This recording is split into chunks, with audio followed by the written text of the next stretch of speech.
Hello students, आप सभी लोगों का री क्लासेस के इस ऑनलाइन प्लेटफॉर्म पे स्वागत है बच्चों।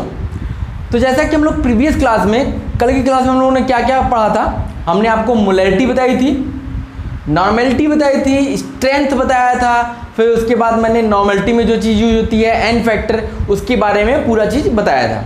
तो चलो आज भी हम ग्रुप ए को ही पढ़ते हैं और उसमें जो बाकी बचे हुए हैं, 2 बचे हुए हैं, उनको पढ़ लेते हैं। अब इसमें बाकी 2 में क्या बचा था, मैंने लिखवाया था एक फॉर्मेलिटी ना, एक क्या बताया था फॉर्मेलिटी, और उसके बाद पीपीएम। तो आज हम उनको डिस्कस कर लेते हैं। तो चलो हेडिंग डालो फॉर्मेलिटी। अब देखो फॉर्मेलिटी क्या होती है, इसको हम कैपिटल एफ से डिनोट करते हैं। अब ये होता क्या है देखना बहुत ध्यान से, नंबर ऑफ फॉर्मूल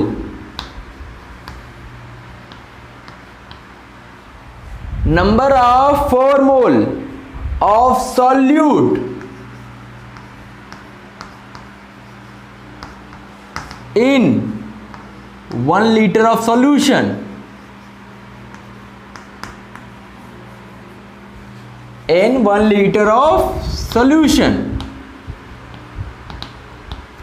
इसी को क्या बोलते हैं, number of formula of solute in per litre of solution, 1 litre of solution, बात बराबर ही, in per litre of solution is known as formality. देखो कुछ ज्यादा डिफरेंस नहीं, यहां पे एक चीज नई चीज आ गई, जैसे ये एक नया टर्म आ गया, क्या आ गया, फॉर्मूल। फॉर्मूल का मतलब ये फॉर किसके लिए आया है, फॉर्मेलिटी के लिए आया है। अगर यहीं पे आप 1 मोल रख लो, यहीं पे आप 1 मोल रख लो, तो देखो number of mole of solute in per litre of solution, number of mole of solute, 1 mole of solute अगर 1 लीटर सॉल्यूशन में है तो वो किसकी डिफिनीशन हो जाती थी, मोलैरिटी की। यही था ना कि 1 लीटर सॉल्यूशन में सॉल्यूट का 1 मोल अगर है तो उसको हम लोग क्या बोलते हैं, मोलैरिटी, अगर मोल में है तो। और अगर यहीं पे इक्विवेलेंट आ गया तो वो क्या हो जाता था, वो हो जाता था आपका नॉर्मेलिटी।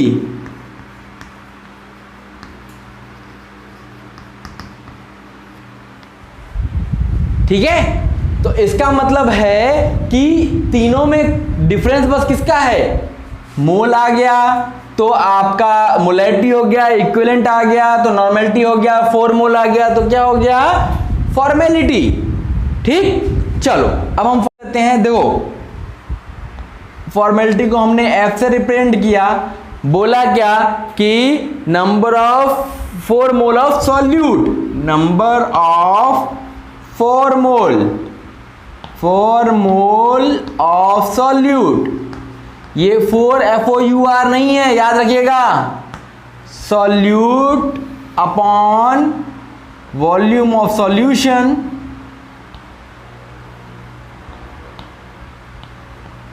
ऑफ सॉल्यूशन, किसमें, लीटर में। ठीक है, तो यहां से इसी को हम लोग क्या लिख सकते हैं, F इज इक्वल टू, हमने 4 मोल ऑफ सॉल्यूट को क्या बोल दिया, इसको रिप्रेजेंट कर दिया FN से। N क्या बताता है, मोल बताता है, तो FN क्या बताएगा, number of 4 mole of solute upon VL। ठीक, ये तो हो गया हमारा क्या, फॉर्मेलिटी। ठीक, अब देखो हम लोगों ने प्रीवियस क्लास में जो पढ़ा था, देखो उसमें हम लोगों ने क्या पढ़ा था, हमने मोलैरिटी बताई थी, तो मोलैरिटी क्या था, मोल अपॉन वॉल्यूम, ये बताया था, ये आपका मोलैरिटी था। नॉर्मेलिटी क्या था, EQ अपॉन VL, यही बताया था ना। अब देखो यहां पे जो N था, ये N क्या था, सॉरी N क्या था, given mass upon molar mass, ये था। यहां पे जो EQ था इक्विवेलेंट, ये क्या था, ये मैंने आपको बताया था कि given mass upon equivalent mass, बताया था ना। तो देखो ये मोलरिटी, ये नॉर्मेलिटी, ये फॉर्मेलिटी, ठीक। अब देखो ये Fn जो होता है, number of 4 mole of solute, Fn जो होता है ये क्या होता है, Fn, ये क्या होगा, ये होगा वेट ऑफ सॉल्यूट, क्या, वेट ऑफ सॉल्यूट या मास ऑफ सॉल्यूट। ये Fn क्या है, मतलब नंबर 4 मोल ऑफ सॉल्यूट क्या है कि weight of solute upon formula मास। अब एक चीज फिर से नई आ गई, फॉर्मूला मास, ये Fn निकालने के लिए, ये Fn मतलब कि नंबर ऑफ 4 मोल निकालना है, तो क्या निकालेंगे कि सॉल्यूट का वेट अपॉन फॉर्मूला मास। अब देखो फॉर्मूला मास, अब देखो F को हमने क्या बोल दिया, F फॉर्मेलिटी जो है। अब यहां से ये क्या हो गया, यहां से हो गया कि Fn/VL, ये तो था ही, Fn क्या हो गया, W by formula mass, Fm, M मतलब फॉर्मूला मास इनटू VL, ठीक है। ये हमारा क्या हो गया, ये हमारी फॉर्मेलिटी हो गई, ठीक। अब इसमें देखो हम लोगों ने फिर पढ़ा था मोलैरिटी को, क्या पढ़ा था, सबको एक साथ रिलेट करते रहा करो, तभी आप चीज समझ पाओगे। जो मोलैरिटी पढ़ी थी वो क्या पढ़ी थी, W/m0 गिवन मास अपन मोलर मास इनटू VL पढ़ा था। N नॉर्मेलिटी क्या पढ़ा था कि W by equivalent mass into VL। देखो सब एक जैसे दिख रहे हैं। जब मोलैरिटी पढ़ा तो यहाँ पे क्या आया, मोलर मास आया। जब नॉर्मेलिटी पढ़ा तो यहाँ पे क्या आया, इक्विवेलेंट मास। जब हम फॉर्मेलिटी पढ़ रहे हैं तो यहाँ क्या आया है, फॉर्मूला मास। देखो सब एक जैसा है ना, given mass upon volume litre, given mass upon volume litre, given mass upon volume litre, हर जगह है। नई चीज क्या है, जब मोलैरिटी पढ़ी तो वहां मोलर मास आया, जब नॉर्मेलिटी पढ़ी तो वहां पे इक्विवेलेंट मास आया, और जब हम फॉर्मेलिटी पढ़ रहे हैं तो वहां पे क्या आ रहा है, फॉर्मूला मास आ रहा है, ठीक है। देखो ये जो फॉर्मूला मास है,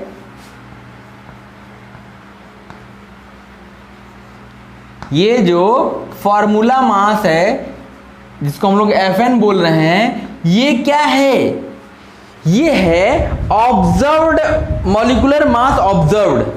ये क्या है, मॉलिक्यूलर मास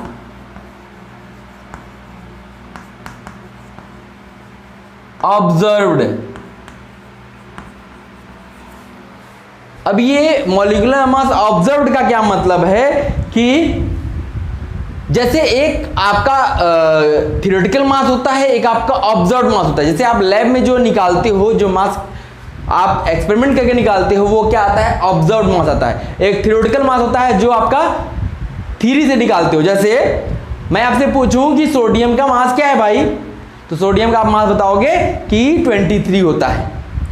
लेकिन अगर उसको आपने लैब में उसका फाइंड किया तो वो जो मास आएगा वो क्या आएगा, मॉलिक्यूलर मास ऑब्जर्व्ड। इसी को हम लोग फॉर्मूला मास बोलते हैं। अभी हम लोग रिलेशनशिप डिफाइन करेंगे, देखिएगा क्या आता है। तो ये क्या है, ये हमने बात की किसके बारे में, फॉर्मेलिटी के बारे में। कल मैंने नॉर्मेलिटी को डिस्कस किया था, आज ये आ गई क्या, फॉर्मेलिटी। तो फॉर्मेलिटी समझ में आ गई कि number of 4 mole of solution is known as,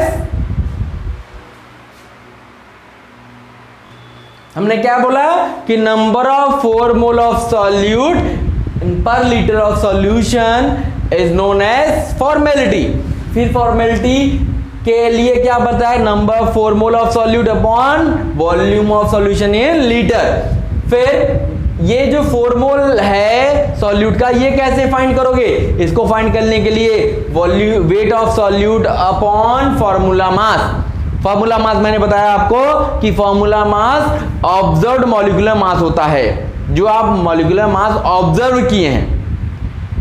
ठीक है, एक तो थियोरेटिकल मॉलिक्यूलर मास है, जो हम लोग नॉर्मल मोलर मास निकालते हैं वो हमारा थियोरेटिकल है, लेकिन हम लोग ऑब्जर्व जो करते हैं वो हमारा फॉर्मूला मास होता है।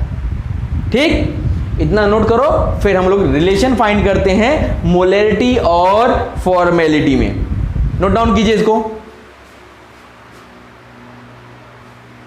चलिए बच्चों, अब हम एक रिलेशन फाइंड करते हैं किसके किसके बीच में, मोलैरिटी और फॉर्मेलिटी के बीच में। देखो, अभी हमने फॉर्मेलिटी क्या डिफाइन किया, अभी हमने फॉर्मेलिटी को बोला कि given mass upon formula mass into VL, यही बोला ना। अब देखो, इसी को हमने क्या बोला, इसी को हमने बोला कि फॉर्मूला मास को हम लोग लिख लेते हैं मॉलिक्यूलर मास ऑब्जर्व्ड। जो फॉर्मूला मास है इसी को मैंने क्या बताया, molecular observed mass into VL. ये हमारा क्या हो गया, ये हमारा हो गया इक्वेशन 1। हमने क्या बताया, ये हमारी फॉर्मेलिटी है। अब देखो, हम मोलैरिटी हमने क्या बताया था, मोलैरिटी हमने बताया था कि given mass upon molar mass. Molar mass को हम लोग यहाँ पे मोलर मास की जगह हम लोग बोल देते हैं थियोरेटिकल मोलर मास है, वही बस एक नाम दे दिया थियोरेटिकल मोलर मास, क्योंकि वो ऑब्जर्व्ड है, इनटू वीएल। ठीक, अब यहां से एक नया टर्म आएगा जो कि हमें पढ़ना बाद में है, लेकिन उसका एक टर्म यहां पे देख लेते हैं। देखो, अब हमने क्या किया कि अब हमने इक्वेशन 1 और इक्वेशन 2 को डिवाइड कर दिया, मतलब हमने रेशियो फाइंड किया। तो अब यहां से देखो, F/m अगर करते हैं, ठीक, F/m अगर करते हैं तो देखो क्या होगा, given mass upon molecular mass observed into V L.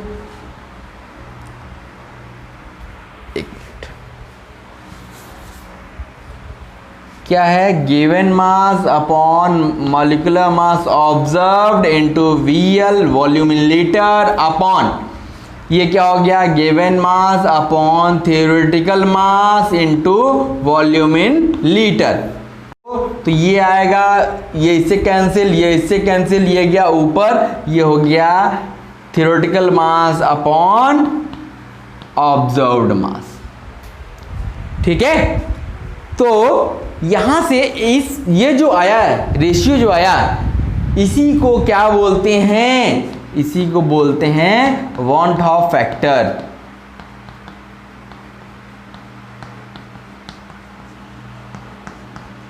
इसी को क्या बोलते हैं, वॉन हॉफ फैक्टर। ये हम लोग आगे पढ़ेंगे, ये पूरा एक टॉपिक है। ठीक है, इसको हम लोग पढ़ेंगे। तो ये क्या है, वॉन हॉफ फैक्टर के बराबर हो जाता है, जो थियोरेटिकल मॉलिक्यूलर मास है और ऑब्जर्व्ड मॉलिक्यूलर मास का रेशियो जो है, ये हमारा क्या आता है, वॉन हॉफ फैक्टर आता है। तो यहां से देखो, अब यहां से जो हमारा फॉर्मेलिटी है, ये क्या हो गया, molarity into Van't Hoff factor. ये बहुत इंपॉर्टेंट रिलेशन है, इसको आपको याद रखना है, ये मोस्ट इंपॉर्टेंट है। ठीक है, ये रिलेशन बहुत इंपॉर्टेंट है, इसको हम लोग याद रखेंगे। और यहां से हमने रिलेशन फाइंड कर लिया, किसके किसके बीच में, मोलैरिटी और फॉर्मेलिटी के बीच में रिलेशन फाइंड कर लिया। समझ में आ गई चीज, कुछ भी नया नहीं है, बस जो डिफिनीशन है उसी के अकॉर्डिंग चलते चले गए। और एक नया टर्म आ गया, ये वॉन हॉफ फैक्टर, ये आगे हम लोग डीप में पढ़ेंगे। बस इसको, यहां पे जो रिलेशन है इसको हम लोग याद रखेंगे। ओके, नोट कीजिए इसको, फिर हम आगे चलते हैं। चलो बच्चों, अब एक क्वेश्चन करते हैं। क्वेश्चन देखिए क्या कहता है। क्वेश्चन कहता है कि एक आपने क्या किया है कि 2.44 gram of benzoic acid is dissolve 2.44 gram of benzoic acid dissolve किया गया कहाँ पे, बेंजीन में, to form 500 ml of solution. 500 ml solution तैयार किया गया बेंजीन में उसको डिजॉल्व करके। तो कहता है फाइंड मोलरिटी एंड फॉर्मेलिटी। तो देखो सबसे पहले ये डिस्कस किया जाए कि इसमें सॉल्यूट कौन है। एक तो बेंजोइक एसिड है, एक बेंजीन है, तो यहां पे सॉल्यूट जो है वो कौन है, वो है बेंजोइक एसिड।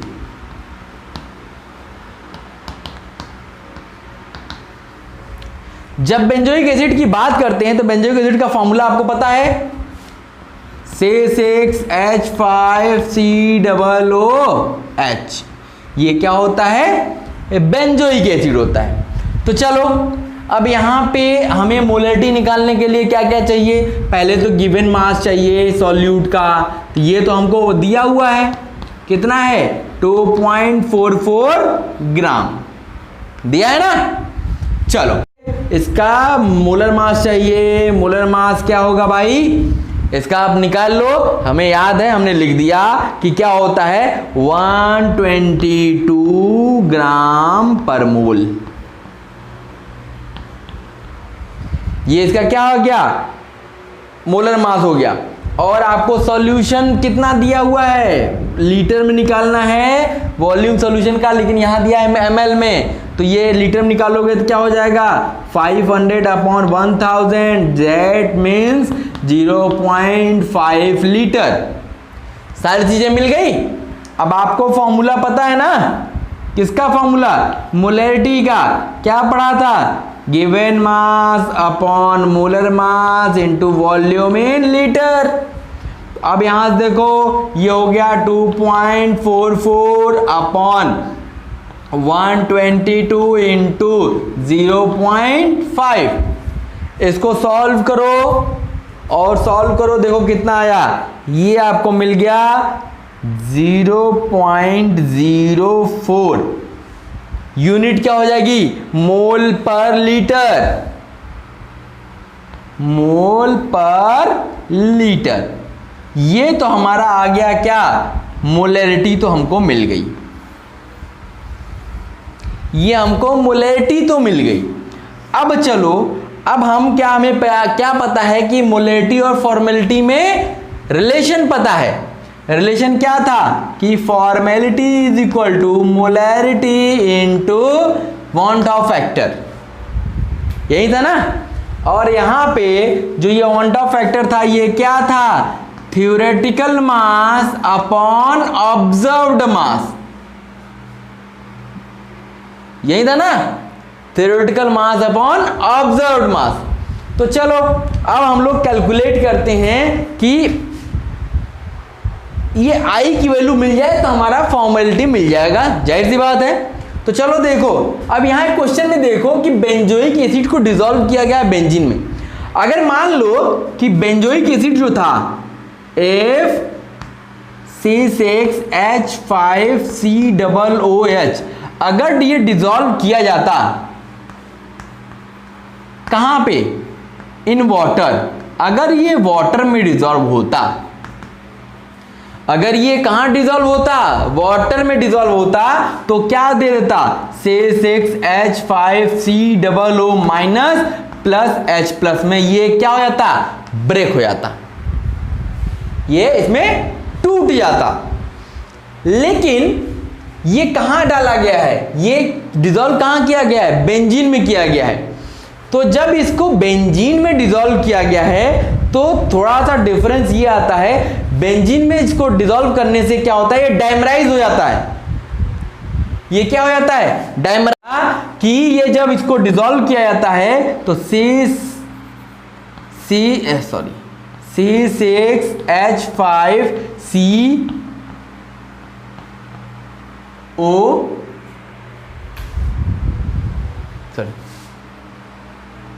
और C6H5CO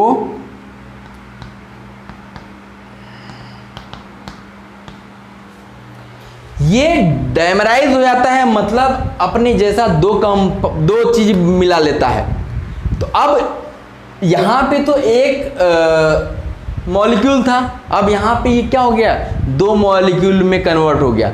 जब हमने बेंजोइक एसिड को बेंजीन में डिसॉल्व किया तो इसने अपने आप को डायमराइज कर लिया, डबल कर लिया, इसने अपने आप को डबल कर लिया। तो अब बताओ कि पहले तो थ्योरेटिकल मास इसका क्या था, 122, यही था ना, थ्योरेटिकल मास क्या था 122 ग्राम। लेकिन जब इसको बेंजीन में डिसॉल्व किया गया तो जब ये डायमराइज हो जाएगा तो अब इसका मास क्या हो गया, जस्ट डबल हो जाएगा ना, तो ये हो जाएगा 244 ग्राम। जब हमें ये मिल गया तो अब हम वांट ऑफ फैक्टर निकाल सकते हैं, I is equal to 122 upon 244, that means ये क्या हो गया 0.5।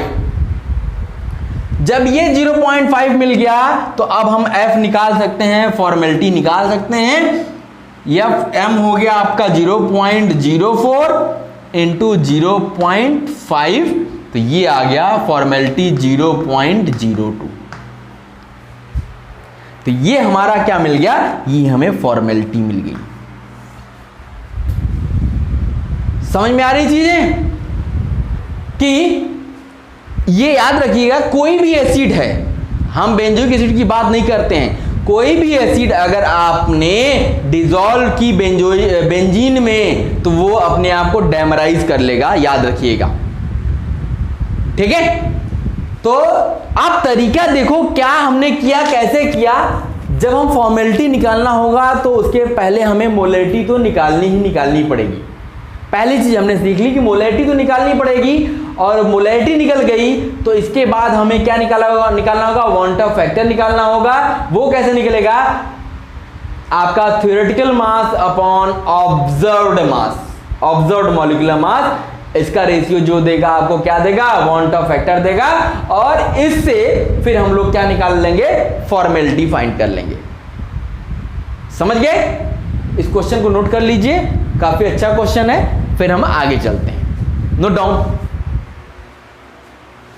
चलिए अब हम बात करते हैं कि पार्ट्स पर मिलियन, जो हमारा नेक्स्ट है, पार्ट्स पर मिलियन पीपीएम, इसके बारे में हमें डिस्कस करना है, ठीक है। तो यहां पे देखो हमें 2 चीजें पढ़नी है, कौन कौन सी, पीपीएम W/V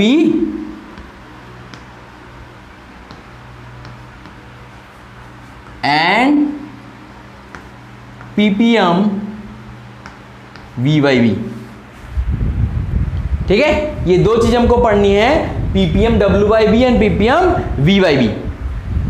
अब देखो जब हम लोग परसेंट W/V पढ़ रहे थे, ध्यान देना, परसेंट W/V जब हम पढ़ रहे थे तो इसको हम लोगों ने क्या लिखा था, मास ऑफ सॉल्यूट ना, volume of solution, volume of solution इन किसमें, ml में, mass of solute upon volume of solution in ml, percent है तो किससे मल्टीप्लाई किया था, 100 से, परसेंट था तो 100 से मल्टीप्लाई किया, पर मिलियन है तो किससे मल्टीप्लाई करेंगे, 10⁶ से।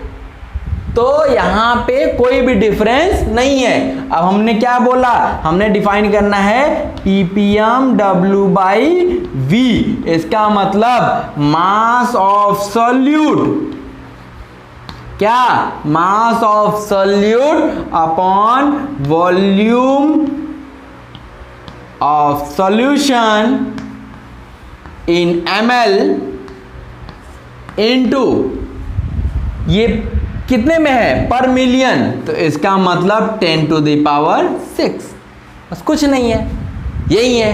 ये पता है तो ये तो ऑटोमेटिकली पता हो गई आपको। फिर ऐसे ही अगर हमें ppm V/V निकालना है ppm v/v। तो यहां पे क्या आएगा, अब जैसे वेट ऑफ सॉल्यूट ले रहे थे तो अब वॉल्यूम ऑफ सॉल्यूट आएगा ऊपर, वॉल्यूम ऑफ सॉल्यूट ये किसमें, ml में, upon volume of solution, volume of solution ये भी किसमें, ml में, और पार्ट पर मिलियन है इसलिए किससे मल्टीप्लाई कर दीजिए, 10⁶ से। तो ये तो बहुत बेसिक टाइप का है, ये तो आप समझ गए होगे ना, समझ में आया कि नहीं बच्चा, आ गया सर। तो अगर आपको परसेंट W/V ये पता है तो आप परसेंट ppm W/V और ppm v/v फाइंड कर सकते हो आसानी से। ठीक है, इसको नोट कीजिए। फिर हम लोग चलते हैं किसकी तरफ, ग्रुप बी की तरफ। देखिए अब हम चलते हैं अपने ग्रुप बी की तरफ। अभी तक हमने ग्रुप ए में जो भी चीजें पढ़ी, परसेंट v/v, परसेंट W/V, फिर उसके बाद हमने मोलैरिटी, नॉर्मेलिटी, फॉर्मेलिटी, ppm, ये सारी चीजें पढ़ ली। अब हम चलते हैं अपने ग्रुप बी की तरफ जो हमारा क्या था, टेम्परेचर इंडिपेंडेंट। अभी तक जो हमने पढ़ा था वो टेम्परेचर डिपेंडेंट था, वो क्या था, वॉल्यूम रिलेटेड था। लेकिन अब जो हम पढ़ रहे हैं वो हमारा मास रिलेटेड होगा। ठीक है, तो इसमें पहला जो हमारा है वो है percent by mass means percent W/W। अब इसका मतलब क्या हो गया, इसका मतलब हो गया weight of solute, weight of solute कितने में, नीचे क्या है, W ही है, weight of solute present in 100 gram of solution, present in 100 gram of solution. इसका मतलब हो गया कि अब हमने डिफाइन किया तो ये लिखा कि परसेंट W/W ये क्या हो गया, weight of solute upon W solution. Percentage है इसलिए 100 और ये आपका ग्राम में। ठीक है, तो अब weight of solute upon W of solution into 100। अब देखो जब भी आपको एक इंपॉर्टेंट नोट लिख लो कि जब भी आपको कहीं पे भी परसेंट W/W पूछ रहा हो और कहीं जरूरत पड़े कि आपको इसको लेट करना पड़े तो लेट करिएगा हमेशा W सॉल्यूशन को कितना। अगर कहीं पे आपको लेट करना पड़े तो लेट करना पड़ेगा कितना, इसको हमेशा 100 ग्राम आप लेट करिएगा। जब 100 ग्राम लेट करेंगे तो आपको आंसर निकालने में कठिनाई नहीं होगी। ठीक है, तो इसको नोट कर लो। और आपको पता ही है W सॉल्यूशन क्या होता है, W solute plus W solvent. ठीक, चलो इतना नोट करो, फिर एक हम क्वेश्चन कराते हैं, फिर आगे चलते हैं। चलिए बच्चों अब एक क्वेश्चन करते हैं। क्वेश्चन देखिए क्या कहता है कि 5 mole of glucose are dissolved in 2 litre of water. 5 mole glucose dissolve किया गया कहाँ, 2 लीटर ऑफ वाटर में, जिसकी डेंसिटी आपको दी water if density of resulting solution, उस सॉल्यूशन की डेंसिटी दी गई है 1.5 ग्राम पर ml। तो कहता है then calculate percent W/V and W/W and molarity, ये तीनों चीज फाइंड करनी है।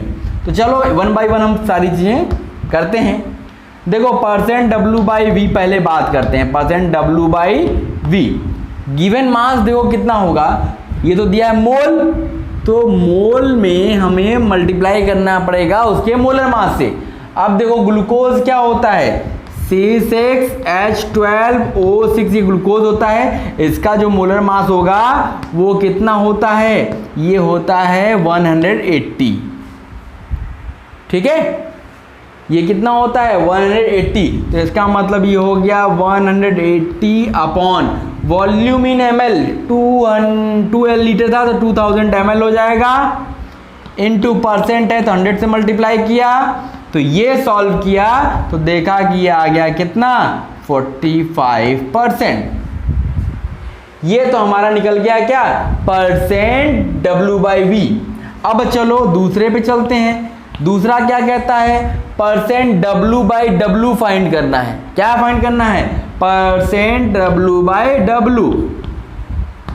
तो देखो इसके लिए हमें क्या है, हमें ये तो पता है मास ऑफ सॉल्यूट पता हो गया, सॉल्यूशन का मास अगर निकल जाए तो हमारा काम आसान हो जाएगा। उसी के लिए उसने डेंसिटी दे रखी है। ठीक है, तो हम क्या करते हैं कि जो मास देखो वॉल्यूम इज इक्वल टू, ये डेंसिटी दी गई है ना, डेंसिटी कितनी दी गई है 1.5 ग्राम पर ml। तो डेंसिटी क्या है वेट अपॉन वॉल्यूम।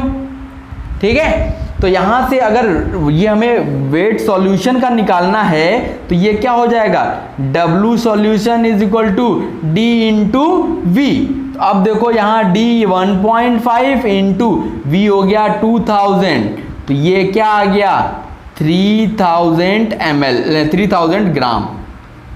ये क्या हो गया सॉल्यूशन का हमें मिल गया क्या मास मिल गया। तो अब आप क्या काम करो, अब यहां रख दो, तो ये हो जाएगा W सॉल्यूट कितना हो गया 5 into 180 upon weight of solution 3000 into 100।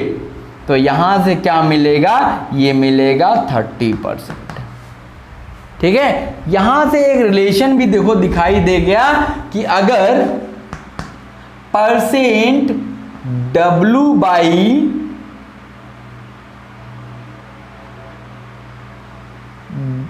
V है, परसेंट W/V अगर है तो आपको क्या करना है परसेंट W/W इंटू D कर दो, ये मिल गया नया रिलेशन। अगर परसेंट W/W पता करना है तो परसेंट W/V इंटू डेंसिटी कर दो, तो हमें क्या मिल जाएगा परसेंट W/W। ये देखो कैसे, अभी देखो यहां पे इस क्वेश्चन में देखा जाए तो परसेंट W/W हमसे बोल रहा था W/V मतलब ये कितना आया था 45% अपॉन ये कितना D कितना आया 1.5, तो ये मिल गया आपको कितना 30%। आप डायरेक्टली भी निकाल सकते हो। तो एक रिलेशन हमको ये मिल गया। अब देखो अब हमें क्या बोल रहा था निकालने के लिए बोल रहा था मोलैरिटी। तीसरा हमारा क्या था मोलैरिटी। तो मोलैरिटी के लिए हम लोगों ने क्या पढ़ा है W solute upon molar mass into volume in litre, यही पढ़े थे ना। देखो W सॉल्यूट कितना है भाई, ये तो निकाला 5 इंटू 180 अपॉन इसका molar mass 180 into volume in litre 2, तो ये क्या आ गया 5/2। ये हमारा आंसर हो गया। मोलैरिटी क्या आ गई 5/2 आ गई। नॉर्मल परसेंट W/W कितना आया 30% और परसेंट W/V कितना आया 45%। ठीक है, इसको नोट कीजिए, फिर हम आगे चलते हैं। चलो बच्चों, अब हम बात करते हैं कि मोल फ्रैक्शन। अगला हमारा क्या था परसेंट W/W के बाद क्या था मोल फ्रैक्शन। अब देखो मोल फ्रैक्शन क्या होता है इसको समझो थोड़ा सा। जैसे मान लिया एक हमने बीकर लिया, ठीक, इसमें दो हमने सब्सटेंस लिए, एक A और एक B। हमने A का जो है A का Na मोल लिया हुआ है और B का मोल जो लिया है NB लिया है। ठीक, तो जब ये हमारा A क्या है, एक हमारा इसमें सॉल्यूट है, एक हमारा सॉल्वेंट है। ये हमने मान लिया कि ये हमारा सॉल्यूट है और ये क्या हमारा सॉल्वेंट है। तो टोटल जो इसका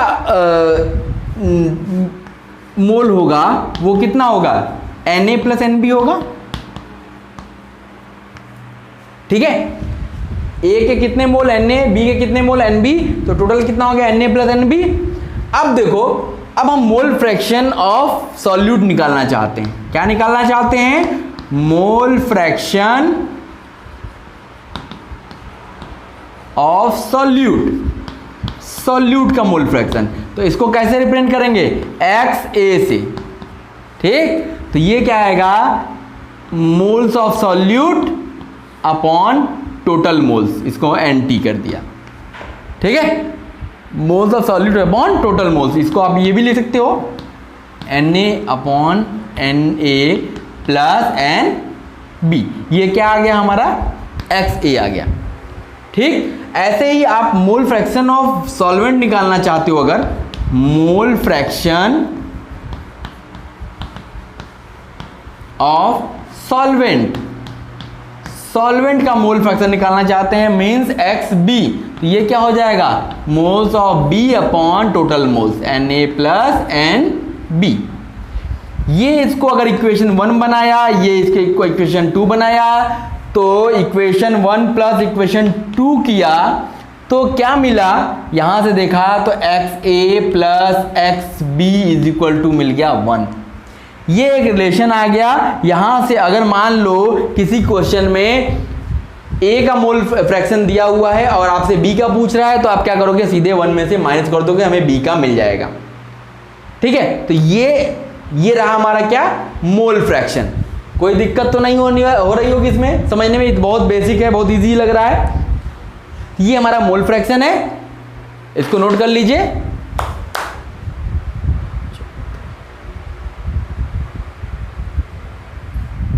ओके, नोट कीजिए इसको, तो आगे चलते हैं। बच्चों अब एक क्वेश्चन कर लेते हैं। क्वेश्चन कहता है कि 30 gram of urea is dissolved in 45 gram of water. 30 gram urea को हमने कहाँ डिजोल्व किया, 45 ग्राम ऑफ वाटर में। तो कहता है determine % W/W and mole fraction of urea and mole fraction of water, ये फाइंड करना है। तो चलो एक एक करके फाइंड करते हैं। पहला देखो क्या करना है, % W/W, क्या निकालना है, % W/W। तो इसमें हमें क्या पता है, W of solute upon W of solution into 100।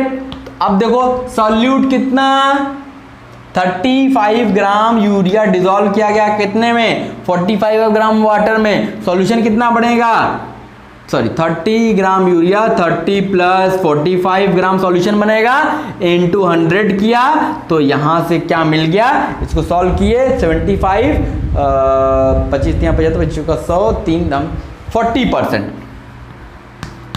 इसका % W/W कितना आ गया, 40% आ गया। अब चलो हम दूसरे की तरफ चलते हैं। तो हमें क्या निकालना है, मोल फ्रैक्शन ऑफ यूरिया। तो हमें सबसे पहले क्या निकालना होगा, N यूरिया निकालना होगा, मीन्स यूरिया का मोल निकालना होगा। तो देखो कितना यूरिया है, 30 ग्राम, कितना सॉल्यूशन है 60 ग्राम, तो इसका मोल क्या आ गया 1/2। अब इसका मोल निकाल लीजिए वाटर का, सॉरी 30 35 45 55 65 30 45 ग्राम वाटर, ठीक है। इसका मोलर मास कितना होता है, सॉरी मोलर मास रखते हैं ना, तो यूरिया NH2CO इसका मोलर मास कितना आएगा 60। तो मोल निकालने के लिए गिवन मास अपन मोलर मास, समझ गए। अब यहां देखो वाटर का निकालना है, तो गिवन मास कितना है 45 ग्राम, और वाटर का मोलर मास कितना होता है आपने निकाला होगा 18। तो अब ये क्या मिल गया 5/2, ठीक। अब हमें क्या निकालना है, X यूरिया। तो यहां क्या होगा, यूरिया का मोल 1/2 अपॉन टोटल मोल 1/2 प्लस 5/2। अगर हमें X वाटर का निकालना है तो क्या करेंगे, वाटर का मोल 5/2 अपॉन 1/2 प्लस 5/2 सॉल्व कर लीजिएगा, जो आएगा वो आंसर होगा। या तो आप ये कर सकते हैं, इसको सॉल्व करके इसको निकालने के लिए 1 से माइनस कर दिए तो भी आपका आंसर वहीं आएगा। तो चलिए नोट कर लीजिए इसको। तो आज की क्लास में बस इतना ही, फिर अगली क्लास में मिलते हैं। तो मोल फ्रैक्शन के कुछ क्वेश्चंस करेंगे और हम लोग आगे चलेंगे मोलैलिटी की तरफ, ठीक है। Okay, thank you.